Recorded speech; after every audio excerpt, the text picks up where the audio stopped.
વિદ્યાર્થી મિત્રો, એસએન વિદ્યાલય દ્વારા સંચાલિત ઈ લર્નિંગ કાર્યક્રમમાં ફરી એકવાર આપ સર્વેનું હાર્દિક સ્વાગત છે।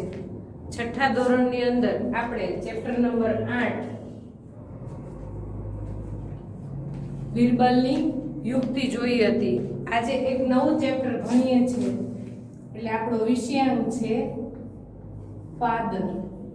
પાદર જે પાઠ છે એના લેખક છે ડોક્ટર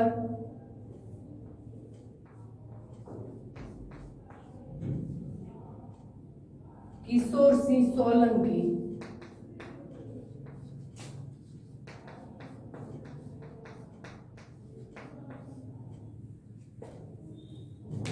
અને જો પ્રકાર પૂછવામાં આવે આપણને આ પાઠનો, તો આખો પાઠ જે છે તે આપણને નિબંધ સ્વરૂપે આપેલો છે। નિબંધ।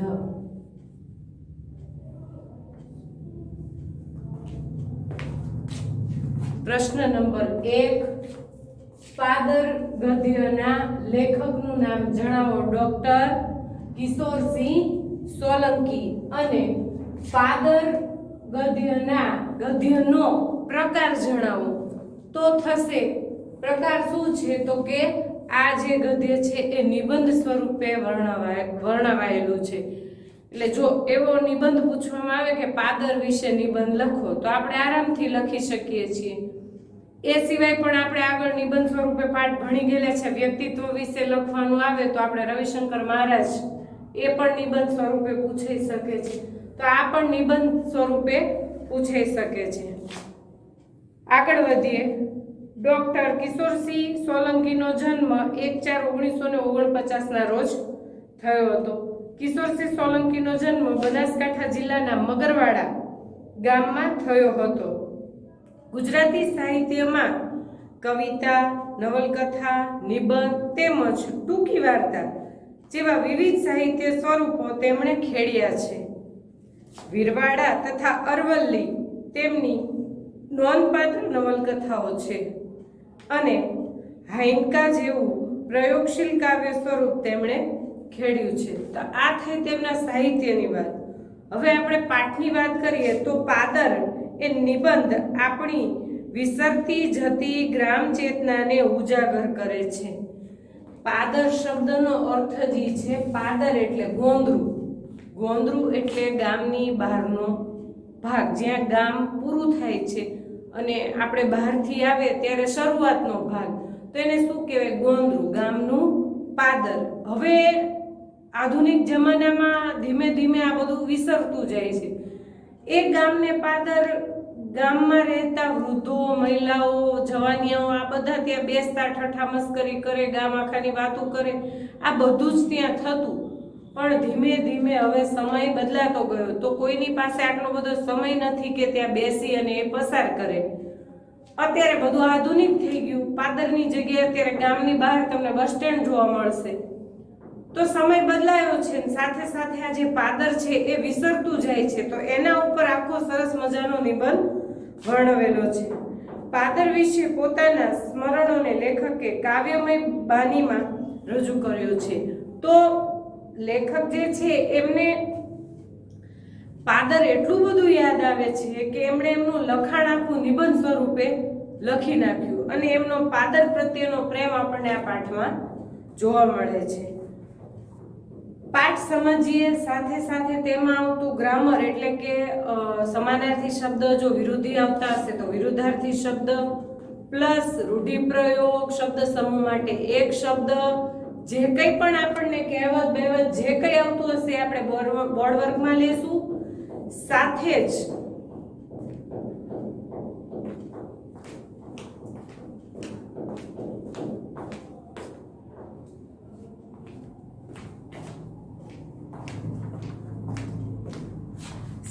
જ આપણે આ પાઠની અંદર આવતા તમામ પ્રશ્નના જવાબ ટીક પણ કરાવીશું। એટલે પ્રશ્ન પાઠ ઘણો લાંબો છે, પ્રશ્નના જવાબ લખવાનો ટાઈમ નહીં રહે, તો હું તમને દરેક પ્રશ્નની ચર્ચા પણ કરશું। જે ચર્ચા કરવા જેવા છે તેની ચર્ચા કરશું, બાકીના તમને ટીક કરાવી દઈશ। શરૂઆત કરીએ। તો અમે પાદરમાં રમીએ એટલે અહીંયા લેખકની વાત થાય છે. તો આપણો પહેલું શીર્ષક કે પાદર શબ્દનો અર્થ શું? તો પાદર એટલે ગોંદરું. પાદર એટલે ગોંદરું. પાદર શબ્દ સાંભળતાની સાથે જ અમને આનંદ થાય છે. અમારા પગ નાચવા માંડે છે. જાણે પાદરની રેત અમને બોલાવતી હોય એવું લાગે છે. હવે લેખક ત્યાં રહેતા નથી, પણ એ પાદરને સ્મરણ કરે છે, યાદ કરે છે. એમની તર્ક શક્તિમાં, એમની યાદોમાં એ યાદ કરે છે કેવું એ પાદર હતું, એની રેતી હતી જે અમને રમવા માટે ત્યાં બોલાવતી હતી, બોલાવે છે. ખાલી નામ સ્મરણ કરીએ છીએ ને, પાદર નામ સાંભળીને તોય મનમાં શું થાય છે? આનંદ અનુભવાય છે. અમે પાદરને ગોંદરું એવા નામે ઓળખીએ છીએ. આપણને અહીંયા ખાલી જગ્યા કેવી રીતે પ્રશ્ન પૂછે કે પાદરને કયા નામે, બીજા કયા નામે ઓળખાય છે? તો પાદરને બીજા ગોંદરું શબ્દથી અથવા નામથી ઓળખાય છે. અમારે માટે ગોંદરું એ ચોકલેટ જેવું છે. એને મમળવાની મજા આવે. જે ગોંદરું છે એ અમને ચોકલેટ જેવું મીઠું મીઠું લાગે છે. ખરેખર છે નહીં ચોકલેટ જેવું, પણ એની યાદો જે છે એ ચોકલેટ જેવી લાગે છે કે યાદ કરી આપણે કેમ ચોકલેટ ડેરી મિલ્કનો કટકો મોઢા મૂકશો એવી મજા આવે, એવી મજા આવે ચગડવાની. એવી રીતે અહીંયા લેખક કે ગોંદરાને ચોકલેટનું રૂપ આપી દીધું છે કે યાદ કરીએ છીએ તો પણ યાદ કરવાની અમને બહુ મજા આવે છે. મમળવાની એટલે ચૂસવાની બહુ મજા આવે છે. તો મમળવું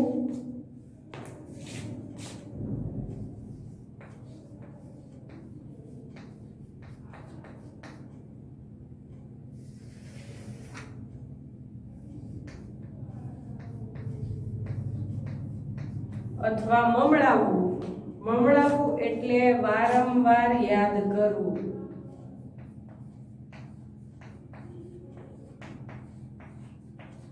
વારંવાર યાદ કરવું. મારા ગામમાં ગોંદરે 2 વિશાળ વડ છે જે દર વર્ષે પોતાની વડવાઈઓ વધારતા જાય છે. સામેના ભાગે ઉભેલી પીપરો અને પીપળા, બીજી બાજુ લીમડા. ગોંદરાની પાસે આવેલા કૂવામાંથી ગામ પાણી ભરે છે. મોટો હવાડો, 2 બળદની જોડી કોસથી હવાડો ભરે છે. વચ્ચેના ભાગમાં ઝીણી ઝીણી વેળું એટલે રેતી એ અમારું પાદર. તો એવો પ્રશ્ન આપણને થાય કે ગામને ગોંદરે શું શું આવેલું છે? પહેલો પ્રશ્ન આપણો કે ગામને ગોંદરે શું શું આવેલું છે? તો ગામના ગોંદરે 2 વિશાળ વડ છે જે દર વર્ષે પોતાની વડવાઈ વધારતા જાય છે. એટલે ત્યાંથી તમારે ટીક કરવાનું તો મોટો હવાડો સુધી. એ આપણા પહેલા પ્રશ્નનો જવાબ છે. ગામને ગોંદરે શું છે? તો ગામને ગોંદરે વિશાળ વડ છે જે દર વર્ષે પોતાની વડવાઈ વધારતું જાય છે. સામેના ભાગે પીપર અને પીપળો એ 2 વૃક્ષના નામ છે. શું છે? ઓલી પીપર નહીં ખાવાની, પીપરનું ઝાડ, પીપરો અને પીપળા. બીજી બાજુ લીમડા. ત્યાં પીપરો છે, પીપળા છે, લીમડાના ઝાડ છે. ગોંદરા પાસે એક કૂવો છે ને કૂવા પાસે શું છે? મોટો હવાડો. હવાડો કોને કહેવાય? શબ્દ સમૂહ માટે એક શબ્દ. ઢોરને પાણી પીવાની જગ્યા. શબ્દ સમૂહ.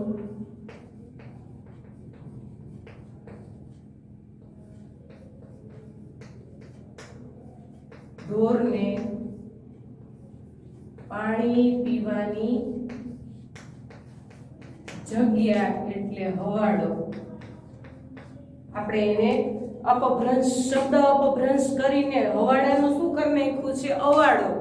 ગામડે જે લોકો ગયા હશે એને જોયું હશે ગામને પાદર એક લાંબુ આમ ગેંડી જેવું હોય મોટું, જેમાં જાનવર છે એ પાણી પીવે છે 2 ટાઈમ. ચરવા જાય ત્યારે રિટર્ન આવે ત્યારે એને શું કહેવાય? ઢોરને પાણી પીવાની જગ્યાને શું કહેવાય? હવાડો. આગળ વધીએ. 2 બળદની જોડી કોસથી હવાડો ભરે, એટલે કે 2 બળદ કૂવામાંથી પાણી ખેંચે છે. કોસ એટલે ચામડાનો થેલો, કોસ.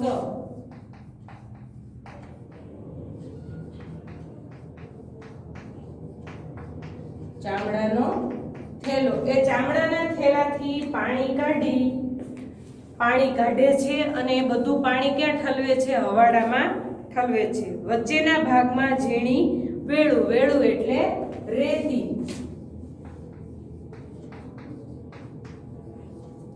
વચ્ચેના ભાગમાં ઝીણી વેળું આવેલી છે. એ અમારું પાદર. તો કે આવું સુંદર અમારું પાદર છે. ગોંદરે તો આખા ગામના ટાબરિયાઓ જોવા મળે. કોઈનું છોકરું ઘર વાસ કે શેરીમાં ન મળે તો ગોંદરે એની શોધ થાય. એ કે આખા ગામના ટાબરિયા જે છે એ ક્યાં ભેગા થાય? મેળો જામવો એટલે ઘણા બધા માણસોનું ભેગું થવું. તો એ બધા છોકરાઓ જે છે એ ગલી મોહલ્લા કે પોતાની શેરીમાં ન જોવા મળે એટલે ક્યાં સમજવાના? નક્કી સ્થળ ક્યાં? તો કે ગામને ગોંદરે. તો ગોંદરે આખા ટાબરિયાઓ નાના નાના બાળકોનો શું જામે છે? મેળો જામે છે. તો મેળો જામવો, મેળો જામવો ઘણા બધા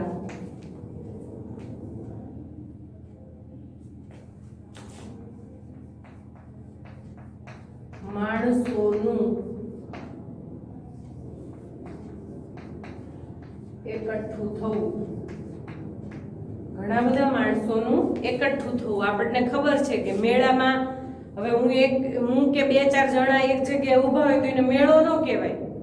આ ઠીક છે, સમૂહ કહેવાય કે 2-4 વ્યક્તિઓનો સમૂહ, પણ એને મેળો ન કહેવાય.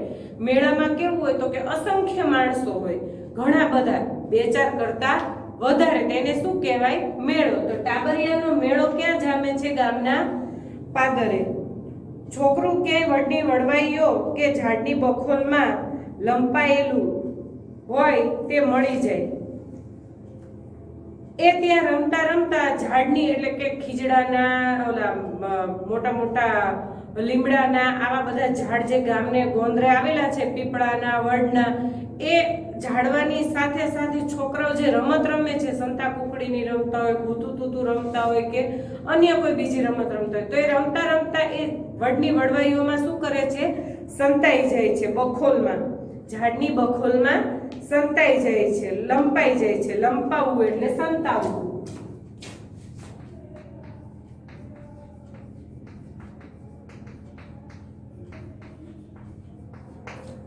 સંતાવવું, સંતાઈ જાય છે. છોકરાને શોધવા જો એની માને તકલીફ પડે તો એનું આવી બને: મારા પીટિયા લડધા. આમાં આપણને તળપદા શબ્દ વધારે જોવા મળે છે. એનું કારણ છે કારણ કે આખો જે આપણો પાઠ છે શેના આધારે છે? ગ્રામ્ય જીવનને આધારે છે. એટલા માટે આપણને આમાં તળપદી ભાષા, ગામડાની ભાષા વધારે જોવા મળે. તો તારો કુટુ ઓસલો તારો, અડધા દાડાથી તન આખા ગામમાં હોદું છું, એવું બોલતા 2-4 લાફા તો મારી જ દે. એટલે કે જો એની મમ્મી બાળકને ગોતવા નીકળી હોય અને બાળક ન મળે તો સમજી જ લેવાનું કે એનું આવી બન્યું. કારણ તો કે કારણ ઈ કે જો શોધતા ઘરે પહોંચી ગયો હોય તો બચી ગયો, પણ જો અહીંયા ગામના ગોંદરેથી મળે તો કે હાડા અડધા દાડાથી હોદું શું ક્યાં હંતાઈને ફરે છે? હાથમાં આવે તો 2-4 ઝાપટ તો ઝીકી જ દે એની મમ્મી. બીજા છોકરા ઝાડની ઓઠે લંપાઈને જોઈ રહે, અંદરો અંદર કહે, ચેવો માર્યો નહીં? તો બીજો કહે, તન તારી માં નથી મારતી? પૂછનાર ચૂપ થઈ જાય. મિત્ર વર્ગ છે એટલે ઠઠ્ઠા મસ્કરી કરે. નાના બાળકોમાં વધારે જોવા મળે છે. એકને એની મમ્મીએ ટીપી નાખ્યો હોય તો બીજા 2-4 જણા ઈને મારે જ તા બીજા 2-4 સંતાઈ જાય. સંતાઈ ગયા હોય ની પાછા અંદરો અંદર વાતો કરે છે, કેવો માર્યો નહીં, મજા આવી ગઈ, એવા અર્થમાં. તો ઓલો એનો પાછો નજીકનો ક્લોઝ ફ્રેન્ડ હોય ને પાછો એમ કે તન તારી માં નથી મારતી? પકડાઈ જશે ત્યારે પેલો પૂછવા વાળો હોય ને તરત ચૂપ થઈ જાય કે મારા બેટા આ તો એનો ભાઈબંધ નીકળો. આગળ, અમારી પહેલી નિશાળ તે આ ગોંદરું. નિશાળમાં તો 11 વાગે જવાનું હોય. ગામડાના લોકો તો સવારે ઘરનું વાસીદું પાણી અને રોટલો ટીપીને પરવારી બધાય ખેતરે નીકળી જાય. એ લેખક કહે છે કે અમારી પહેલી નિશાળ, સ્કૂલ તો 11 વાગે જવાનું હોય, પણ ઘરેથી વહેલા નીકળી જાય એટલે પહેલી નિશાળ અમારી જે શરૂ થાય એ ક્યાં શરૂ થાય? ગામના ગોંદરે. એ સિવાય ત્યાં ગામડાના લોકો સવારમાં વહેલા ઘરનું બધું જે કામ છે, વાસીદું એટલે ઘરકામ, ઘરનો કચરો, એ કચરો વાળી, ઘર સાફ સૂફ કરી, પાણી અને રોટલા, પાણી ભરી રોટલા ટીપી બધું જે સાથે લઈ જવાનું એ લઈ અને પોતે ખેતર રવાના થવા નીકળી જાય. તો અહીં વાસીદું શબ્દનો અર્થ થાય છે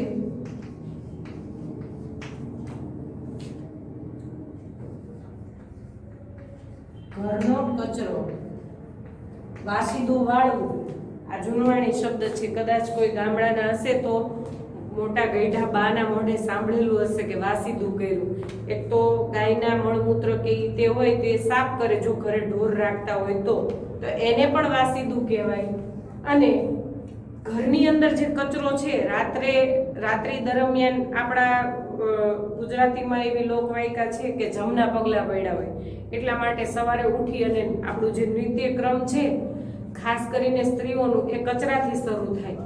ઉઠી અને પહેલા ઘરનો કચરો સાફ કરવો જોઈએ, જેથી કરી એવી લોકવાયકા છે કે જમના પગલા પડ્યા હોય તો પહેલા ઘર સાફ કરવું પડે. તો ગામડામાં લોકો ઉઠી અને સવારે પહેલા શું કરે છે? તો પહેલા વાસીદું વાળે, શેરીને આપણા ઘરનું જે આંગણું હોય, ઘર હોય, એ બધું વાળી અને સાફ કરી નાખે છે. અમે ભણેશ્રીઓ નેવાનો છાંયડો નજીક આવે ત્યાં સુધી તો ફાટેલી થેલીઓમાંથી ફાટેલી ચોપડીઓ, નોટોના પાના આગા પાછા કરી, તૂટેલી સ્લેટના કટકા મિલાવતા કંઈક લખીએ ન લખીએ અને ગોંદરે જવા નીકળી પડી. તો કે અમે તો ભણેશ્રી, લેખક એમની વાત કરે છે, અમે તો એટલા બધા, મારું જે ગ્રુપ છે એટલું બધું ભણેશ્રી હતું કે તો અમે તો બધા કરતા હોશિયાર કે વહેલા સ્કૂલે જવા નીકળી જાય. હવે વહેલા નીકળી જાય એટલે પહેલાના અત્યારે જે તમે હાઈફાઈ દફતર ને આ તે મેચિંગ વોટર બેગ લઈને આવો છો એવું કશું હતું નહીં. સામાન્ય સાદી ઘરે સીવેલી થેલીમાં લોકો ચોપડા લઈ અને જતા. તો એ ફાટેલી તૂટેલી જે થેલી હાથમાં આવી લીધી, 2-4 ભાઈ બહેન ભણ્યા હોય એવા ચોપડા, નવા ચોપડા કોઈને મળતા નહીં. મોટો ભાઈ મોટી બેન હોય તો એના ચોપડા નાના ભાઈ નાની બેનને વાપરવાના. તો એ ઓલા એ ફાટ્યું હોય, નાની પાસે થોડુંક વધારે ફાટે, ત્યાંથી પાછું આગળ પાસ થાય થોડુંક વધારે ફાટે, એમ ફાટતા ભણવાનું. તો ફાટેલી થેલી, ફાટેલા ચોપડા. અને એ સમયે સ્લેટ આવતી હતી, માટીની સ્લેટ, જેની અંદર ક ખ ગ ઘ આપણે બાળકોને ઘૂંટાવીએ છીએ. કદાચ નાના હશો તો તમને ખુદને એવો અનુભવ હશે કે આપણે ક ખ ઘૂંટવા માટે સ્લેટનો ઉપયોગ કરતા. હવે ઈ સ્લેટે પાછી 2-3 ભાઈ બહેન વચ્ચે એક હોય, ઈ સ્લેટના કટકા થઈ ગયા હોય એટલે ઈ કટકા ભેગા કરીને લઈ જવાની. અડધું આ કટકામાં હોમવર્ક કર્યું હોય, અડધું આ કટકામાં હોમવર્ક કર્યું હોય, તો ઈ સ્લેટના કટકા બધું ભેગું કરી અને ગામને ગોંદરે પહોંચી જાય. સવારે જો અહીંયા આપણને એક શબ્દ સમૂહ માટે એક શબ્દ મળે છે, નેવા, એટલે કે વરસાદનું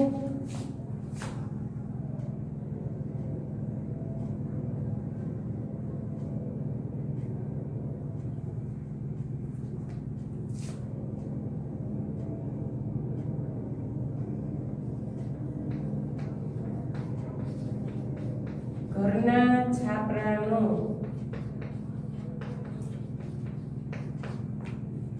છેવાડાનો ભાગ, એને શું કહેવાય? નેવા. તો વરસાદ પડે ત્યારે આપણે નથી કહેતા નેવાના પાણી, ઈ નેવા એટલે આપણે જે ઘર હોય એનું છાપરું હોય, એનો ખૂણા ઉપરનો ભાગ જ્યાંથી વરસાદ નીચે પડે છે એને શું કહેવાય? નેવા. તો એ નેવાનો છાંયડો એટલે કે નળિયાના છાંયડા નજીક આવે ત્યાં સુધીમાં તો ફાટેલી થેલી, ફાટેલા ચોપડા, સ્લેટના કટકા બધું ભેગું કરી અને નિશાળ જવા નીકળી પડે. સવારે 9 વાગ્યાથી અમારી નિશાળ શરૂ થાય. એમાંય કોઈ સાહેબ જતા આવતા જોવે ત્યારે યુદ્ધભૂમિના સૈનિકોની જેમ વડની વડવાઈઓ કે ખોદેલા ખાડામાં લંપાઈ જઈએ. જો અહીંયા આપણને પ્રશ્ન મળે છે, કે સાહેબ આવતા સ્વાધ્યાયનો પ્રશ્ન નંબર 2 નો બીજો પ્રશ્ન કે સાહેબ આવતા છોકરાઓ શું કરે છે? તો સાહેબને આવતા જતા જોઈ છોકરાઓ યુદ્ધ ભૂમિના સૈનિકોની જે વડની વડવાઈઓ કે ખોદેલા ખાડાઓમાં લંપાઈ જાય છે, એટલે કે વડની વડવાઈઓમાં લંપાઈ જાય છે ને ખાડા ખોદીને અંદર સંતાઈ જાય છે. લેખક કહે છે કે અમારી શાળા 9 વાગે શરૂ થઈ જાય, ઓલી સ્કૂલ ભલે 11 વાગે શરૂ થઈ, પણ અમારી મિત્રોની શાળા 9 વાગે શરૂ થઈ જાય, કારણ કે 1 કલાક ગોંદરે રમવાનું હોય. હવે એ રમત દરમિયાન જો શિક્ષક ત્યાંથી નીકળે અને એ જોઈ જાય તો શું કરવાનું? તો કે યુદ્ધ ભૂમિમાં જેમ સૈનિકો ભાગતા હોય એવી રીતે અમે ભાગવા માંડીએ. કોઈ વડની વડવાઈઓમાં સંતાઈ જાય અને કોઈ ખોદેલા ખાડામાં લંપાઈ જાય, અંદર પડી અને સંતાઈ જાય. સાહેબ જો જોઈ જાય તો આવી બને. અમને એ વખતે સાહેબોની ધાક જબરી હતી. જો આ દોડાદોડી દરમિયાન સાહેબ જોઈ જાય તો કે મારીને તોડી નાખે. ત્યારે એ જમાનામાં ગુરુનું માન હતું. અત્યારે છે જ, એવું તો નથી કહેતી કે નથી, પણ અત્યારે સેજમથી ધોલધપાટ કરી હોય જો શિક્ષકે તો તરત જ ફરિયાદ થઈ જાય કે મારા બાળકને માર્યું અને એ મારી જ કેમ હકે. પણ ના, પહેલા આવું કઈ નહોતું. ગુરુજી, આપણી કહેવત છે ગુજરાતીની, સોટી વાગે સમ ને વિદ્યા આવે રૂમ ઝૂમ. સોટી ખાતો જાય, ભણવાનું ભણતો જાય. તો જો શિક્ષક જોઈ જાય તો ન્યા એને ઢીબી નાખે. તો એ સમયે શિક્ષકોની શું હતી? ધાક એટલે બીક. શિક્ષકોની એક પ્રકારની બીક હતી. બાળકો શિક્ષકોને બીકથી નહીં પણ માન આપતા કે ભાઈ આની સામે આવું ઉદ્ધત વર્તન તો ન જ કરાય. તો આગળ વધીએ. આ ગોંદરું તો ગામનું નાક કહેવાય, એટલે કે આ પાદર છે એ ગામની શોભા છે. ગામનું નાક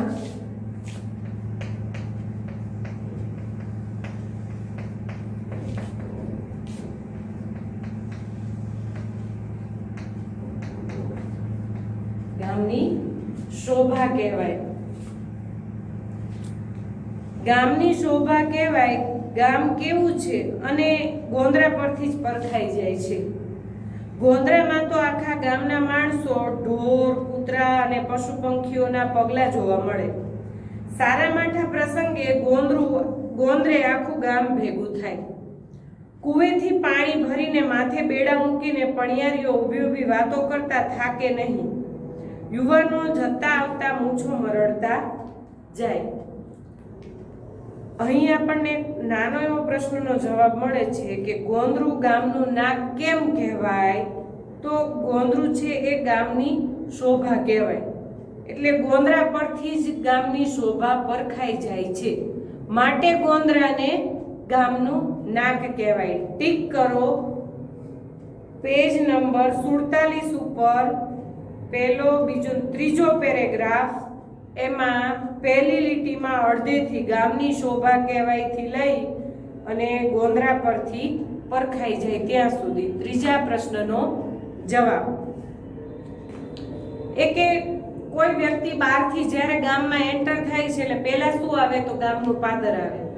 જેટલું ગામનું પાદર સ્વચ્છ, ચોખ્ખું, જેવા માણસો ત્યાં તમને જોવા મળે એ ઉપરથી તમે એ ગામનો અંદાજો લગાવી શકો કે આ ગામ સધર હશે, ગરીબ હશે, કઈ જ્ઞાતિનો વધારે અહીંયા ઓલો હશે. એ બધું ગામના ગોંદરા ઉપરથી તમને ખબર પડી જાય છે. એટલા માટે ગામની આમ કહેવાય ને ઓળખાણ જે છે એ એના ગોંદરા ઉપરથી જ નક્કી થઈ જાય છે. ગોંદરે જાતના પશુ પક્ષી, ઢોર, કૂતરા, ગાય, ભેંસ, બકરા બધાયના પગની શું જોવા મળે છે? છાપ જોવા મળે છે. સારા માઠા પ્રસંગે લોકો ત્યાં ભેગા થાય છે. બીજું કે કુવેથી પાણી ભરી અને સ્ત્રીઓ આવે છે તો એમને પણ નદી કે કુવેથી તો એમને ગામના ગોંદરેથી પસાર થવું પડે. તો ભલે ઘરનું ગમે એટલું કામ કરીને થાકી હોય પણ સામે એની સહેલી મળશે તો એ 10, 15, 20 મિનિટ એક બેડું માથે લઈ અને એને ભારે નથી લાગતો પાછો, એ એની સાથે વાતો કરવા માટે ઊભી રહેશે. તો સાથે સાથે યુવાનો પણ આવતા જતા મૂછો મરડે છે. મૂછો મરડવી એટલે પોતાની મર્દાનગી બતાવે છે. એમનું અભિમાન દેખાડે છે, જો મારી પર્સનાલિટી જો હું કેવો છું. તો યુવાનો પણ ત્યાં ભાગ લે છે. તો મૂછો મરડવી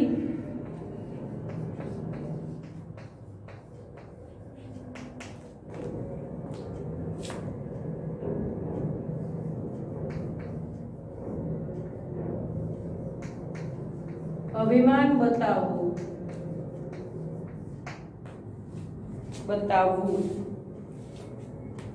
ગામનો મેળો પણ ગોંદરે ભરાય. બહાર ગામ કે ક્યાંય પણ જવાનું હોય તો વાયા ગોંદરેથી ગોંદરું. તો ગામને જીવતો જાગતો ગામ જે છે એ જીવતો જાગતો ચોપડો. એમાં નામ લખ્યા વિના કોઈ આવી કે જઈ ન શકે. કોઈનું મરણ થયું હોય તો મરનારનો ત્રીજો વિસામો ગોંદરે થાય. ગોંદરે જ મળદાના પગના અંગૂઠાને આગ મુકાય, પછી જ આવે છેલ્લો વિસામો સ્મશાન. એ પહેલા જ આપણને વાત કરી કે સારા અને નરસા એટલે નઠારા બંને પ્રસંગ જે છે એ આપણને ગોંદરે જોવા મળે છે. તો ગામનો જે છે મેળો ભરાય એ પણ ક્યાં ભરાય છે તો કે ગામને છેવાડે ગોંદરે. બહારગામથી કોઈ આવે કે અથવા ગામનું કોઈ બહારગામ જાય તો એને ક્યાંથી પસાર થવાનું ગોંદરે. એટલે આપણને અહીંયા શબ્દ વાપર્યો છે ગોંદરેથી વાયા ગોંદરે. ગોંદરેથી જવાનું પાછા આવો તો ગોંદરે, એને વાયા કહેવાય. પાછું જે ગોંદરું છે એ ગામનો ચોપડો, ત્યાં જે ઓલા વૃદ્ધો બેઠા હોય બધા એ બધાની પંચાયત કરતા હોય કે આ ઓલો ફલાણાનો દીકરો આમ ગયો, ફલાણા આમ થયું, ઓલાની વહુ આમ ગઈ, ફલાણાનો છોકરો આમ ગયો, આજ આમ થયું, ગામમાં આમ થયું. એ બધી જ ચર્ચા ગોંદરે તમને જોવા મળે. એટલે હિસાબ કિતાબનો એક ચોપડો છે. તમે અત્યારે સિટીમાં જોશો તો ફ્લેટની અંદર નીચે ચોકીદાર બેસાડ્યો હોય. એ ચોકીદાર આવતા જતા તમામ વ્યક્તિઓની નોંધ લે, પણ એ રજિસ્ટરમાં લે છે.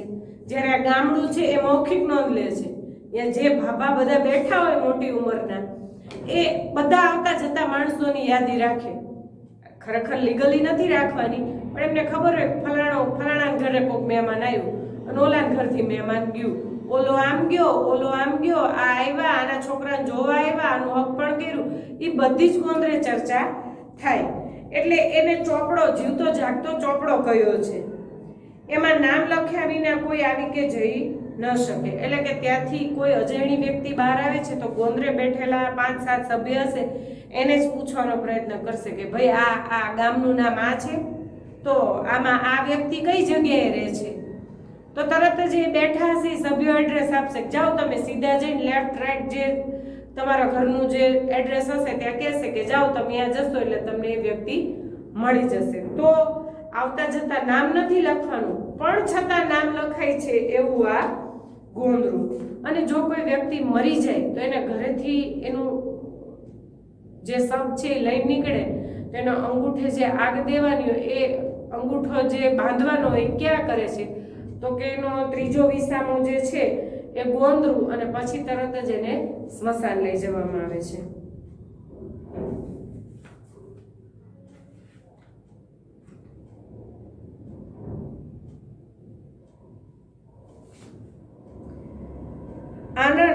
આનર્ત એટલે પ્રાચીન નામ. કોનું તો કે ઉત્તર ગુજરાતનું.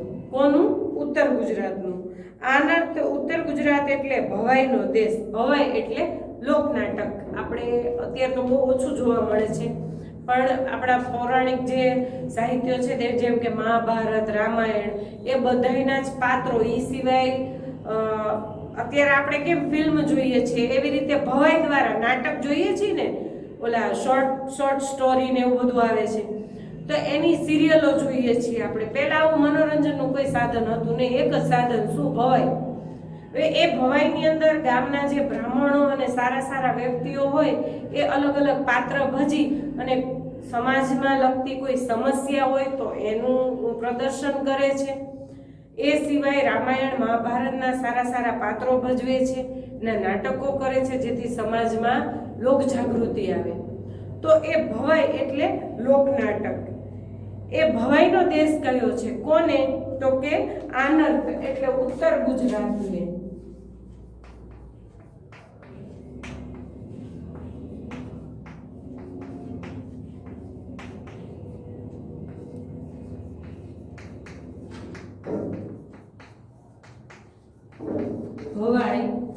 લોકનાટક.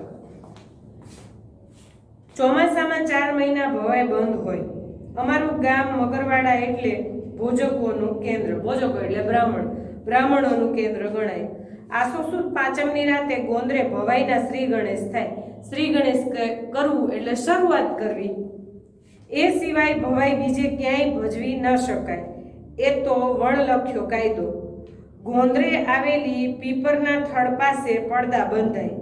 નરઘા એટલે કે તબલા વાગે, ભૂંગળો ફૂંકાય અને શરૂ થાય તાતા થૈયા તું. આનર્ત એટલે કે ઉત્તર ગુજરાતનો જે પ્રદેશ છે એને ભવાઈનો પ્રદેશ કયો છે. ત્યાં ચોમાસાની અંદર 4 મહિના ભવાઈ ભજવવામાં આવે છે. એ સમયગાળો આપણને આ પાઠમાં કીધું છે ફિક્સ છે, એમાં કોઈ ફેરફાર થઈ શકતો નથી. એ ગામ જે છે એ બ્રાહ્મણોનું કેન્દ્ર હતું. ત્યાં બ્રાહ્મણોની વસ્તી વધારે જોવા મળતી હતી. અને ચોમાસું આવતા શું થઈ જતું? ભવાઈના શ્રી ગણેશ થવું એટલે શરૂઆત કરવી. આપણે નથી કઈ ગમે કંઈક સારું કામ કરવાનું હોય તો આપણે ઘરના પાસેથી આ શબ્દ સાંભળવા મળ્યો, કરો શ્રી ગણેશ એટલે કે શરૂઆત કરો, સારી શરૂઆત કરો. અમે ટાબરિયા નરઘા એટલે તબલા.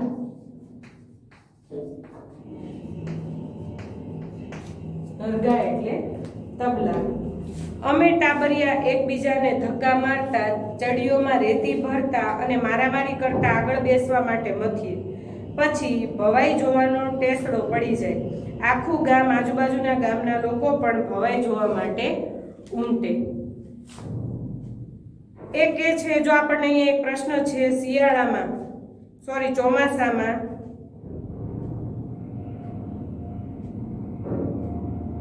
ના, હવે જે આવે એ પ્રશ્ન છે કે ઉનાળાએ બપોરે ગોંદરું કઈ રીતે ઉપયોગી બને છે?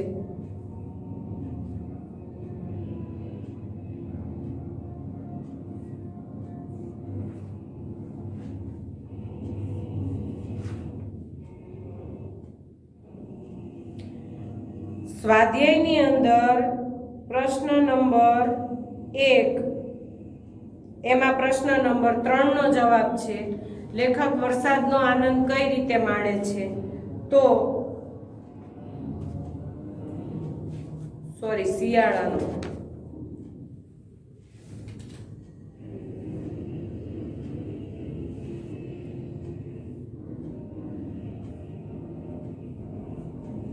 જોઈ ચલો આગળ. શિયાળો ચોમાસું બેય છે. શિયાળામાં હુતુતુતુ કે આટાપાટા રમીને કડકડતી ઠંડી ઉડાડીએ, આમલી પીપળી રમીએ, વડની વડવાઈઓના હિંચકા બનાવીએ, પડીએ આખડીએ, ઊભા થઈને લંગડાઈએ, એકબીજાના કપડાં ફાડીએ, માથામાં રેતી ભરી રોતા રોતા ગાળાગાળી કરીએ, સામસામા પથરા મારીએ, લોહી લુહાણ થઈ તોય થોડી વારમાં બધું ભૂલી જઈ અને પાછા ભેગા મળી રમવા માંડીએ. 2 ઘડીના ઝઘડા ફરી એના એ, ફરિયાદ કે ફાંદો જીવો મારા ભાઈ મસ્તીમાં આનંદમાં. ફરિયાદ કે ફાંદો જીવો મારા ભાઈ મસ્તીમાં કે આનંદમાં. એટલે કે એવો પ્રશ્ન પૂછવામાં આવે કે ગોંદરે કઈ રમત રમાય છે? તો એ પ્રશ્નનો જવાબ છે શિયાળામાં. ટીક કરજો. શિયાળામાં હુતુતુતુ, આટાપાટા, ઠંડી ઉડાડીએ, આમલી પીપળી, પછી વડની વડવાઈઓના હિંચકા બનાવીએ અને ધક્કામુક્કી કરીએ. પડાપડી એટલે ધક્કામુક્કી કરવી. તો બાળકની જાત છે એ આવી રમત રમવાનું એ સ્વાભાવિક છે. પહેલાના જમાનામાં મા બાપે આટલા એક્ટિવ નહોતા કે સિરિયસ નહોતા બાળકને લઈને, એને મુક્ત રીતે રમવા દેતા. એટલે બાળક ઘરની બહાર જતું, આવી રમતો રમતું અને રમતનો આનંદ માણતું. અત્યારે દીકરો સાયકલ ફેરવતો હોય મમ્મી પાછળ જતી હોય, અથવા તો બહાર શેરીમાં રમવા જાય તો મમ્મી ત્યાં જ બેઠી હોય, નજરની સામે જ રમવાનું. ઠીક છે, જમાનો એવો થઈ ગયો છે કે હવે બાળક રેઢું મુકાય એવું નથી, પણ પહેલા આવું કંઈ ટેન્શન હતું નહીં. એટલા માટે બાળકો મુક્ત રીતે એમની રીતે રમતા. તો અહીંયા લેખક પણ અવનવી રમતો રમતા, ધીંગામસ્તી કરતા, મારામારી કરતા, એકબીજાના કપડાં ફાડી નાખે, માથા તોડી નાખે, પણ છતાંય 2 મિનિટ થાય એટલે બધું ભૂલી અને પાછા હતા ને એને એ પાછા ભેગા રમવા માંડે. મજા તો આવે ઉનાળામાં.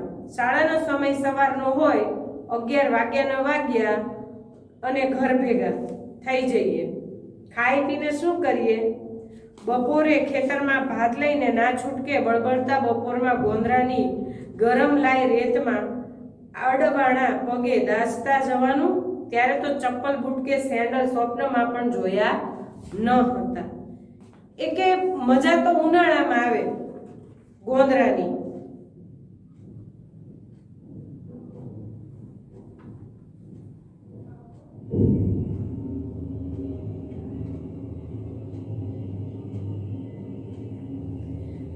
રમવાની મજા ઉનાળામાં આવે. ઉનાળામાં જેવા 11 વાગ્યા નથી કે શાળા છૂટવાનો સમય, કારણ કે ગરમીની સિઝનમાં ગવર્મેન્ટની શાળા સવારનો ટાઈમ હોય, તો જેવી શાળા છૂટે એટલે છોકરાઓ ઘરે રખડતા પાછા.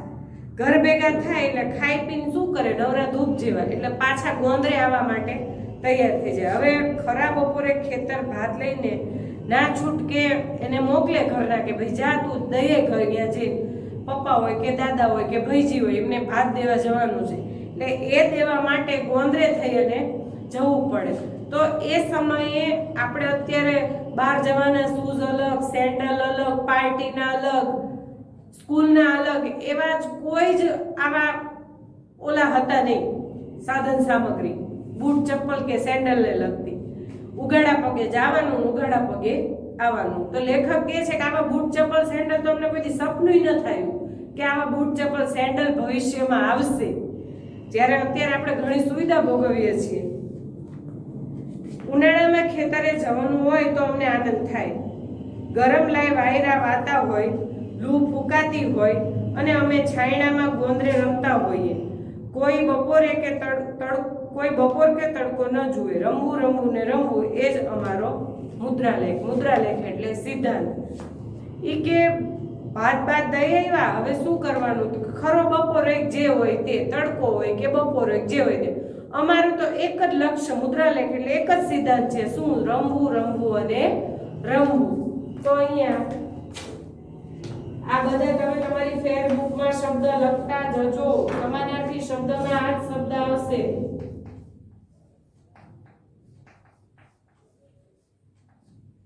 મુદ્રાલેખ એટલે સિદ્ધાંત. મારો એ જ સિદ્ધાંત છે કે રમવું રમવું ને રમવું. સાચા અર્થમાં ગોંદરું તો ગરમ ઝરતી બપોરનું જ. આખા ગામમાં ઢોર બપોરે વગડેથી ગોંદરે આવી ગયા હોય, હવાડામાંથી પાણી પીને પીપર, પીપળો, લીમડો કે વડના છાંયડે બેઠા હાંફતા હોય.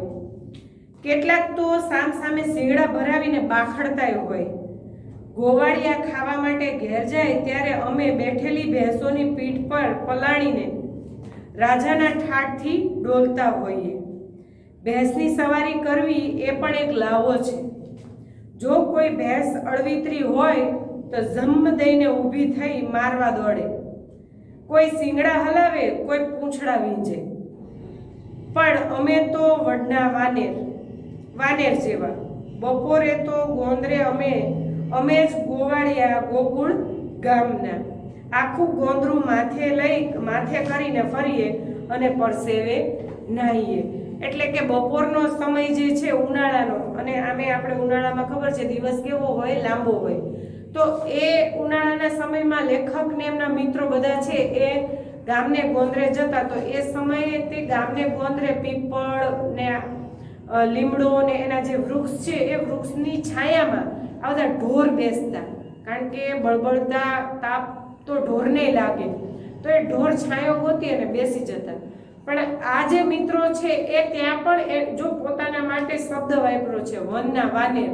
વાનેર એટલે જંગલી પશુ જેવા. એ તો પશુ છે પણ અમે જંગલી. એટલે શું કરીએ? તો કે ભેંસ ઉપર બેસી જઈ. ભેંસ જો કોઈ સારી ભેંસ હોય તો કંઈ ન કરે, પણ જો કોઈ એવી મારકણી ભેંસ હોય તો ઝમ કરતી ઊભી થાય અને નીચે પછાડી અને મારવા દોડે.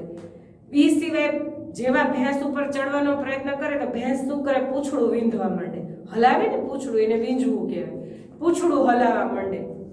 પણ આ લેખકની તો ક્યાં માને એવા છે, તોય ઈ કે અમે તો તોય પશુઓ ઉપર બેસીએ, જે કરી મસ્તી કરી, કારણ કે અમે તો અમારી જાતને શું સમજતા હતા, ગોકુળના ગોવાળિયા, આ બધી ગાયો અમારી જ છે એવું જ અમે સમજતા હતા અને આખું ગામ માથે લેતા. તો અહીં આપણને એક વનેર શબ્દ છે, વનેર. વનેર એટલે જંગલી પશુ, જંગલી પશુ.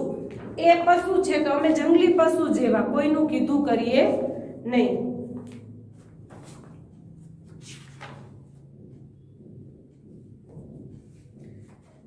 અહીંયા આપણને પ્રશ્ન નંબર 3, અભ્યાસનો પ્રશ્ન નંબર 3, ઉનાળામાં બપોરે ગોંદરું કઈ રીતે ઉપયોગી છે, એનો જવાબ આખો પેરેગ્રાફ થશે તમારે. હવે હું વાંચું છું. એ ઉનાળાની અજવાળી રાત હોય, અમે આખો દિવસ ગરમીથી ઉકળ્યા હોઈએ, રાત્રે ખાધું ન ખાધું ગોંદરે પહોંચી જઈએ, ગોંદરે રમવાની જબરી તાલાવેલી થાય, થોડો સમય મળ્યો નથી કે દોડતા પહોંચી જઈએ. એટલે ઉનાળાની ગરમીમાં એસી બેસીની કોઈ સગવડી વખતે હતી નહીં. જેવી ગરમી દિવસ ઢળે અને થોડીક ઠંડક થાય એટલે બાળકો શું કરે, રાત્રે વળી પાછા ગોંદરે જવા નીકળી પડે, ખાધું ન ખાધું અને ભાગે. એટલે સાંજના સમયે અહીંયા જે ઓલી રેતી ગરમ થઈ હોય આખો દિવસની, એ ધીમે ધીમે શું થાય, ઠંડી થતી જાય છે. ભલે પાછળ અમારા નામની બૂમાબૂમ થતી હોય, મોડી રાતે રેત ઠરે અને અમે રેતમાં આળોટીએ. એ કે ઘરના જે રાડો પાડવી હોય પાડે, પણ અમે કોઈનું સાંભળ્યા વગર ત્યાં જતા રહીએ. અને રાત જેમ જેમ પડે છે એમ ઓલી રેતી કેવી થતી જાય છે, ઠંડી થાય. એ ઠંડી રેતીમાં અમે એવા આળોટીએ, અમને રેત વહાલી લાગે, મોડી રાત સુધી ઘેર જવાની ઈચ્છા ન થાય. કોઈને કોઈ હાથમાં સોટી લઈને અમને બોલાવા આવે, મારવું અને માર ખાવો એ અમારો કુદરતી ક્રમ. એ કે જ્યાં સુધી ઘરેથી અમારા નામનું વોરંટ ન નીકળે ત્યાં સુધી એક પણ છોકરો છે ઘરે જતો નથી. ખબર જ હોય છે મા બાપને કે આ ગોંદરે રમતો હશે. એટલે મોડી રાત થાય, જો બાળક ઘરે ન આવે તો ઘરેથી સોટી લઈ અને ઘરના વાલી ત્યાં ગોંદરે પહોંચી જાય છે. તો લેખક કહે છે માર ખાવો એ તો અમારો જન્મસિદ્ધ હક છે, અમારો નિત્ય ક્રમ છે, રોજ માર ખાવાનો, પછી જ ઘરે જવાનું. ક્યારેક તો ઠંડી રેતીમાં ઘસઘસાટ ઊંઘી ગયા હોય તો પણ અમારું આવી જ બને. ચાંદનીમાં ચળકતી રેતને માણવાનો પણ એક આનંદ હોય છે. પહેરણ કાઢી હાથ પોળા કરી ગોંદરાને માપતા આરામથી પડ્યા રહીએ. ગોંદરું તો અમારે એર કન્ડિશન, માથામાં હજી પણ ગોંદરાની રેત ભરાયેલી છે. એ કે જો રેત ઠંડી હોય તો પાછું બાળક છે ભાઈ, બાળક સહજ વૃત્તિ, એ ત્યાં ઘસઘસાટ ઊંઘી જાય, મા બાપને યાદ આવે ત્યારે ત્યાં લેવા જાય. હવે ઊભું થઈને ગાયોગા ભાગવા જાય તો સૂતા હોય તો માથામાં એ ગોંદરાની રેતી પણ ભરાઈ ગયેલી હોય. તો લેખક કહે છે કે હજી એ રેતીનો અહેસાસ અમને થાય છે, આજની તારીખે થાય છે કે ક્યાંક ને ક્યાંક માથામાં એ ગોંદરાની રેતી ભરાયેલી છે. અને ચાંદનીની કળામાં મસ્ત ઠંડી રેતી અને બાળકો એ હાથ પોળા કરી અને સૂતા હોય કે ઘરે જવાનું પણ મન થાય નહીં. પાનખરમાં તો ખરેલા પાંદડાથી આખું ગોંદરું ભરાઈ જાય, એના ઉપર ચાલવાની પણ અનેક મજા છે. ક્યારેક કોઈના ઘરમાંથી સળગતો દેવતા, અહીંયા શબ્દ મિસ્ટેક છે, દેતવા આવે, લઈ આવીએ અને આખું ગોંદરું સળગાવીએ. કોઈ વૃદ્ધ જોઈ જાય તો ઠપકો આપે, અલે ચમનું હળગાયું, એમાં તો કીડી મકોડાને જીવાત હોય તે બળી જાય. તમોને પાપ લાગશે, અમોને પાપ ના લાગે એ માટે ફટોફટ આગ ઓલવી નાખતા. જીવતા જીવને અમારાથી કેવી રીતે બળાય, એવા તો અમે જીવ દયાળુ. હવે બાળકો એટલા અળવિતરા છે કે આખો દિવસ જે ઓલા ઘણા બધા વૃક્ષો હતા એના ખરેલા પાન નીચે પડ્યા હોય સુકાઈ જાય. કોક દિવસ એવી ગમત શું છે કે આ બધું ભેગો કરે કચરો અને એને સળગાવે. એમાંથી કોક એવું અળવિતરું છોકરું હોય ઘરે જઈને કોલસો લઈ આવે, સળગતો કોલસો લઈ આવે અને એનાથી આખું ગોંદરું સળગાવે. તો અહીંયા વૃદ્ધો જે બેઠા છે એમનું ધ્યાન જાય તો એ કે ભાઈ કેમ સળગાવે વસ્તુ, આ બધું ન સળગાવે, અંદર જીવ જંતુ અંદર હોય કીડી મકોડી એવું તો બળીને મરી જાય. તો પાછા આ છોકરાઓ તો બધા જીવ દયાળુ, તો કે હા એ વાત સાચી, અંદર બધું મળી જાય. જેવી ખબર પડે એટલે તરત જ બધું ફટાફટ શું કરે, ઓલવવાનો પ્રયત્ન કરે છે. વર્ષા રાણી તો ગામડાનો પ્રાણ. જો હવે વરસાદની વાત આવે છે કે લેખકને પ્રશ્ન નંબર ચોમાસાની ઋતુમાં ગોંદરાનું વર્ણન કરો, પ્રશ્ન નંબર 5. અને લેખક વરસાદનો આનંદ કઈ રીતે માણે છે? એટલે અહીંયા બે પ્રશ્નના જવાબ એક સાથે છે. પ્રશ્ન નંબર 3 નો બીજો અને સ્વાધ્યાયની અંદર 5મો. બે પ્રશ્નના જવાબ ભેગા છે. ટીક કરજો ત્યાંથી. વર્ષા રાણી, છેલ્લો પેરેગ્રાફ. વર્ષા રાણી તો ગામડાનો પ્રાણ છે. ગામડાનો આધાર ચોમાસું જ છે. વરસાદ આવતાની સાથે જ આખા ગામને નવડાવવા ધોતા ચોમાસું નેવાના પાણી ગોંદરે ભેગા થઈ જાય. પાણી ત્યાંથી સીધા જ તળાવમાં જાય. ખળખળાટ જતા પાણીમાં અમે આખા ગોંદરે વેરાઈ જઈએ. વરસાદમાં પલળવાનો પણ એક રોમાંચ હોય છે.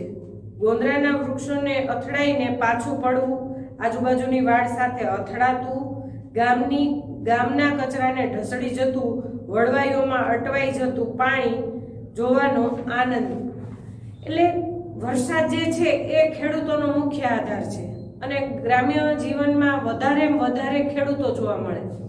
તો એ બધું પાણી જે છે ગામનું એ પોતાના નેવા ઉપરથી નીચે પડે, નીચે ગામ હોરું થઈને બધું પાણી ક્યાં ભેગું થાય? ગોંદરે. હવે એ ગોંદરે પેલો વડ જે છે એની વડવાઈઓ ચારે બાજુ ફેલાયેલી, એટલે ગામમાંથી ઢસડીને જે કચરો આવ્યો હોય ક્યાં ભેગો થાય? ત્યાં વડ પાસે. અને પાણી જે ભરાય છે એ પાણીમાં તરવાનો આનંદ આ લેખકને લોકો ઝાડના જે થડ છે એને ધક્કો મારે અને પોતે આગળ તરવાનો પ્રયત્ન કરે. તો એ જે તરવાનો આનંદ લેવો એ પણ એક લાવો છે. તો એ આખો પેરેગ્રાફ પૂરો થાય ત્યાં સુધી, વર્ષા રાણીથી પેરેગ્રાફ પૂરો થાય ત્યાં સુધી બે પ્રશ્નોનો જવાબ તેમાં ભેગો આવી જાય છે. આખી દુનિયાના રસ્તાઓ સાથે અમારું ગોંદડું સંકળાયેલું છે. એનો સંબંધ જીવંત છે. કોઈ વટે માર્ગું કે કોઈ પણ અતિથિ ગોંદરે પોરો ખાઈને જ આગળ જાય. કેટલીક જ્ઞાતિની પંચાતરી ભરાય. અહીં જ વિહરતી વિચરતી જાતિઓ આવી અને ડેરા તંબુ તાણે. પોતાના નાના મોટા ધંધા કરી અને પેટ ગુજારો કરે, પછી ઉચાળા ભરી ઉપાડીને બીજે જાય. ગામમાં કૂવો મંદિર પણ ગોંદરે જ હોય. આ જે ગામનું પાદર છે ત્યાં મંદિર હોય છે, કૂવો હોય છે. એ સિવાય બહારથી કોઈ હરતી ફરતી જાતિ જે ધંધો કરવા માટે આવે છે તો એ છૂટક ધંધો કરે છે. કોઈ વસ્તુ વેચવા આવે છે કે પ્લાસ્ટિકની હોય કે કપડાં હોય કે સૂકો મેવો હોય તો એ ક્યાં ઉતારે છે? ગામને ગોંદરે. પછી લોકો એકબીજાને કહે અને ત્યાં લેવા પહોંચી જાય છે. તો ઘણું બધું આ ગામના ગોંદરે આપણને જોવા મળે છે અને ગોંદરા સાથેનો સંબંધ છે એ જીવંત સંબંધ કયો છે. આગળ વધીએ. આ ગોંદરે ધીંગાણા મંડાણા છે. ધીંગાણા એટલે યુદ્ધ. ધીંગાણા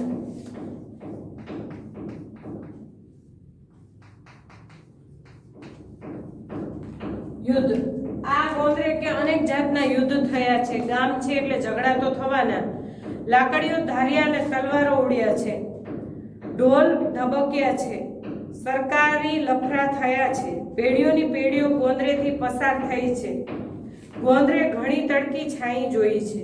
ગોંદરું ગામની જાઓ જલાલી અને એની ચડતી પડતીનું સાક્ષી છે. એની રેતીના કણકણમાં ઇતિહાસનું એક એક પાનું લખાયું છે. જો અહીં પણ એક સરસ મજાનો પ્રશ્નનો જવાબ મળે છે.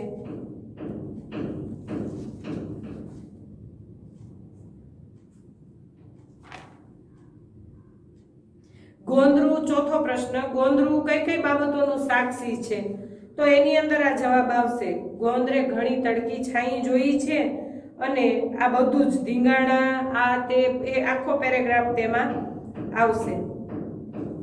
એટલે ઘણી બધી લડાઈઓ થઈ છે, સમાધાન થયા છે, પ્લસ અહીંયા સારા પ્રસંગના ઢોલ ઢબુક્યા છે. અનેક સરકારી લફરાઓ એટલે કે ગામ જો કંઈ વાંકમાં આવ્યું હોય તો ત્યાં સરકારી ધીંગાણા પણ થયા છે. તો એનું પણ સાક્ષી છે ગામ. અને ત્યાં પેઢીઓની પેઢીઓ ગોંદરેથી પસાર થઈ છે. એટલે કે એ દાદા હોય તો એનો પુત્ર, એનો પુત્ર, એનો પુત્ર, 4-5 પેઢીઓ એ ગામમાં રહેતી હોય તો એ પેઢીઓની પેઢીઓ ત્યાંથી પસાર થઈ છે. તો ઘણી બધી તડકી છાઈ જોવે એટલે ઘણા બધા સુખ દુઃખમાંથી અમારું ગામ પસાર થયું છે. તડકી છાઈ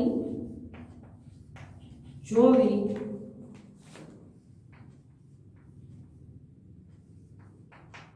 સુખ દુઃખમાંથી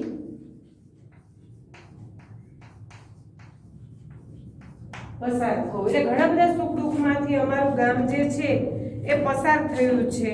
અને એની જાહો જલાલી એટલે કે એનું સારી કોઈ જોયો છે અને એની પડતી જોઈ છે. ધીમે ધીમે હવે આ બધું શું થાય છે, વિસરતું જાય છે.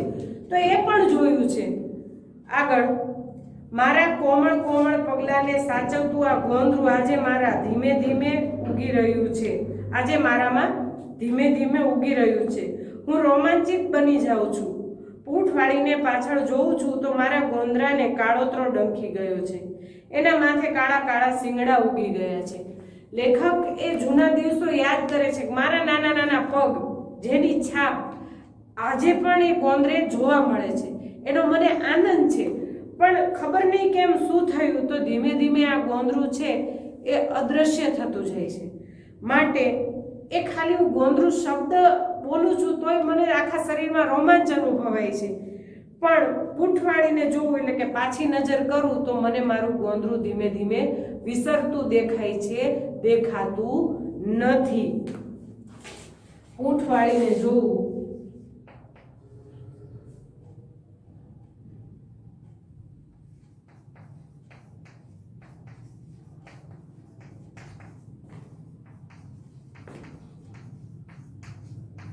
પાછા વળીને જોઉં. જો હું પાછો વળીને જોઉં તો મને આ ગોંદરું ક્યાંય હવે દેખાતું નથી. એવું લાગે છે કે જાણે એને કાળો નાગ ડસી ગયો હોય, કોબરા નાગ ડસી ગયો હોય અને એ મૃત્યુ પામ્યું હોય એવો મને અનુભવ થાય છે. અને એના માથે કાળા શિંગડા ઉગી ગયા હોય એવું મને અનુભવ થાય છે. હવે અહીંયા પણ એક પ્રશ્નનો જવાબ આવે છે. ગામના પાદર અભ્યાસની અંદર પ્રશ્ન નંબર 2 માં ચોથું, ગામના પાદરમાં આવેલા પરિવર્તનથી લેખક શું અનુભવે છે, કઈ લાગણી અનુભવે છે? તો ગામમાં ગોંદરાને કાળોતરો ડંખી ગયો હોય અને એને માથે શિંગડા ઉગી ગયા હોય એવી અનુભૂતિ લેખક કરે છે. એ એનો જવાબ છે. ક્યાં છે મારું ગઈકાલનું ગોંદરું પાદર? વડની વડવાઈઓમાં રાતોરાત પોરો ખાવો. પાછા ફરતા પંખીઓની પાંખ લઈને ઉડું છું મારા ગામના પાદર તરફ. સુગંધનો સ્વાદ નિબંધ સંગ્રહમાંથી. એટલે આ જે પાઠ છે નિબંધ સંગ્રહમાંથી લેવામાં આવેલો છે. એ નિબંધ સંગ્રહનું નામ છે સુગંધનો સ્વાદ. લેખક પૂછે છે મનને કે મારું આ ગોંદરું ક્યાંય ગયું જ્યાં મેં આવી સરસ પ્રવૃત્તિઓ કરી છે, ધીંગા મસ્તી કરી છે. એ ગામનું ગોંદરું હવે મને દેખાતું નથી. એ મારી વડવાઈઓ જેની સાથે અમે હિંચકા ખાતા હતા, જ્યાં અમે રાતની રાત પોરો ખાતા હતા. પોરો ખાવો એટલે આરામ લેવો.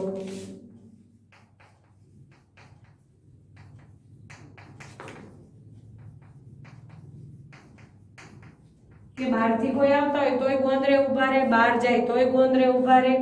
તો એ અમે પોરો ખાતા હતા. એ પંખીઓ ના પાંખ લઈ જેમ પંખીઓ ઉડતા હોય એમ અમે એ ગોંદરાની આજુબાજુ ચારેકોર ઉડતા હતા. એ મારા ગામનું પાદર તરફ. એટલે કે એ મારા ગામનું આવું સરસ ગોંદરું. તો પાઠ પણ અહીંયા પૂર્ણ કરીએ છીએ. સાથે સાથે આપણા 6થા ધોરણનો પ્રથમ સત્રનો અભ્યાસક્રમ પણ પૂરો થાય છે. પાઠની અંદર મેં તમને તમામ પ્રશ્ન જવાબ ટીક કરાવેલા છે. સાથે સાથે સમાનાર્થી, પાઠમાં આવતા શબ્દ સમૂહ અને રૂઢિપ્રયોગ પણ આપણે લેતા ગયા છીએ. 6થા ધોરણની અંદર 1-2 નિબંધ આપણે આવે એવા છે. આમ નિબંધ લખવાનો ટાઈમ નથી રહ્યો પણ આવે એવા છે કે ભાઈ આ ગોંદરું પાઠ છે, રવિશંકર મહારાજ છે. એ સિવાય એકાદો તહેવારનો લઈએ તો થોડા નિબંધની તૈયારી પણ કરજો. તો નવા પીરિયડમાં નવા એક સત્રનું એટલે કે દ્વિતીય સત્રના પાઠ સાથે મળીશું. ત્યાં સુધી રજા આપો. જય ભારત.